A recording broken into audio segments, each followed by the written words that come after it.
Already 5 साल 6 साल 7 साल 8 साल 9 साल 10 साल का हो चुका है। अब क्या करें? आगे काम करें या हथियार डाल दें, हाथ खड़े कर दें? क्या किया जाए? इस बारे में पहले भी कई सारे वीडियोस आपके पास आ चुके हैं, लेकिन कुछ ऐसे टॉपिक्स हैं जिस पे आप बार बार सुनना चाहते हैं और हमें भी बहुत अच्छा लगता है जब आपके टॉपिक्स ऐसे रेज होते हैं, ऐसे कमेंट्स आपके आते हैं कि यार इन कमेंट्स के ऊपर या इन टॉपिक्स के ऊपर आप ज्यादा वीडियो देखना चाहते हैं। तो हमें भी अच्छा लगता है उन टॉपिक्स के ऊपर आपको वीडियो देने के लिए। तो इस बार इसके बारे में बात करेंगे कि अगर आपका बच्चा ऑलरेडी बड़ा हो चुका है तो अब आप क्या करें? क्या काम करना बंद कर दें, हार मान लें, साइड में बैठ जाएं, क्या किया जाए? तो चैनल को सब्सक्राइब कीजिए, लाइक कीजिए, शेयर कीजिए, पूरी दुनिया में फैला दीजिए। मुझसे कंसल्ट करने के लिए 8168790299 डायल कर सकते हैं। +91 जरूर लगाएं अगर आप इंडिया के बाहर से कॉल करने वाले हैं। और अगर आपको टॉपिक पसंद आ रहा है तो फटाफट से लाइक का बटन हिट कर दीजिए। देखिए, कई बार क्या होता है कि आप रॉन्ग डायरेक्शन में मूव करते हैं क्योंकि आप एज अ पेरेंट यकीन करके चीज़ों के साथ आगे बढ़ते हैं। कई बार आपकी जो बच्चे की उम्र है वो 2 साल 3 साल 4 साल होती है, लेकिन आपको कई सारे लोग ऐसे मिलते हैं कि अपने आप ठीक हो जाएगा।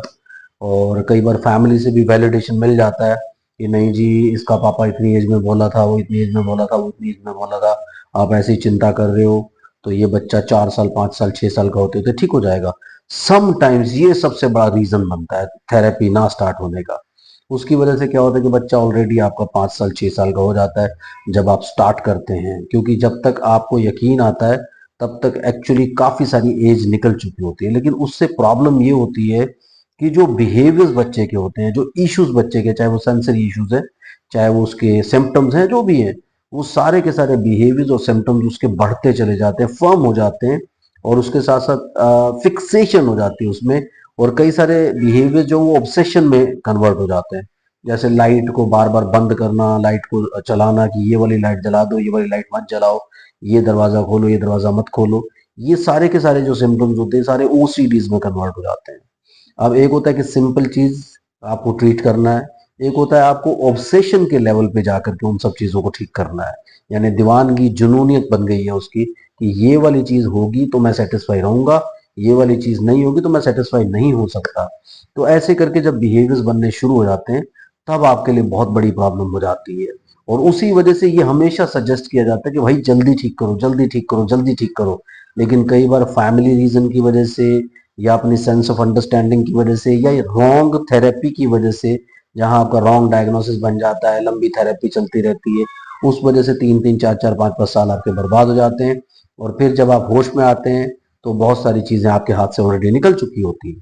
इसलिए अगर राइट डायरेक्शन में सब चीजें मूव कर रही हैं और राइट टाइम पे सब चीजें हो रही हैं, जैसे यूजुअली 2 साल 2.5 साल 3 साल की एज तक आपको सब थेरेपी स्टार्ट कर लेनी चाहिए, गाइडेंस शुरू कर लेनी चाहिए, और कुछ नहीं, पेरेंट्स ट्रेनिंग प्लान्स के साथ खुद से थेरेपी शुरू कर लेनी चाहिए। ये नहीं कि मैं यूट्यूब से देख करके प्रैक्टिस करता रहता हूँ, करती रहती हूँ और आपके पास कोई मेंटोर नहीं है आपको गाइड करने के लिए।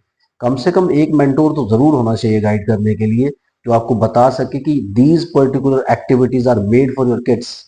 ये वाली एक्टिविटीज आपके बच्चों के लिए बेहतर है, ये वाली एक्टिविटीज नहीं करनी है आपको, तो आप बैठे बैठे सब कुछ ही करते रहते हैं। उससे क्या प्रॉब्लम होती है? अननेसेसरली इतना बड़ा प्रोटोकॉल आप पूरे दिन का बना लेते हैं, इतना बड़ा स्केड्यूल बना लेते हैं कि बच्चों की बैंड बजा देते हैं रात तक। तो इसकी वजह से आप काफी सारी चीजों में पीछे चले जाते हैं, क्योंकि बच्चा आपसे अवॉइड करने लगता है, वो कतराने लगता है। वो क्या करता है, उसे पता है कि अभी भी एक्टिविटी कराएंगे, अभी भी कराएंगे, अभी भी कराएंगे। तो वो कई बार क्या, तो फॉर्मेलिटी के लिए आपको करके दिखा देता है, लेकिन अदरवाइज वो समझ नहीं रहा उससे कुछ भी।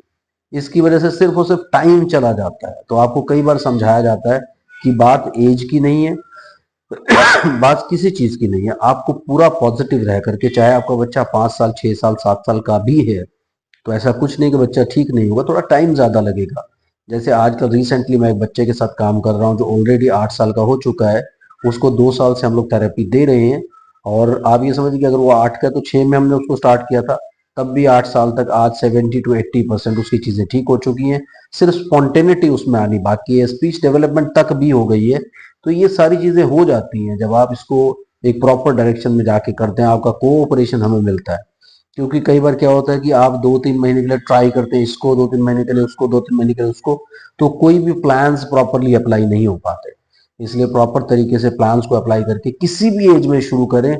बट कोशिश आपकी यही रहनी चाहिए in every case and any case कि आप अपने बच्चे को जल्दी से जल्दी ठीक करें, यानी उस जल्दी से जल्दी का मतलब है कि 2 साल 3 साल 4 साल तक आप अपने बच्चे को ठीक कर लें। जितना आप लेट करके जाएंगे 5 साल 6 साल 7 साल 8 साल 9 साल 10 साल, उतना आपको टाइम बहुत ज्यादा लगने वाला है, क्योंकि आपके बच्चे के बिहेवियर्स फिक्स हो चुके हैं, वो स्टेबल हो चुके हैं, वो एक तरह से ऑब्सेशन में कन्वर्ट हो चुके हैं। तो ये ऑब्सेशंस को तोड़ने में आपको बहुत टाइम लगने वाला है, इसलिए आप थोड़ा सा कंट्रोल करके चीजों में आगे बढ़ते चले जाएं। Yes you will get everything, और आप अपने बच्चे को 100% नॉर्मल कर पाएंगे। क्योंकि ये देखना बहुत इंपॉर्टेंट है, अगर आपका बच्चा वर्चुअली ऑटिस्टिक है, वर्चुअल ऑटिज्म उसको है, तो कोई ताकत रोक नहीं सकती आपके बच्चे को ठीक होने के लिए, बट टाइम बहुत ज्यादा लग जाएगा अगर बच्चा बड़ा है तो। Thank you very much, bye.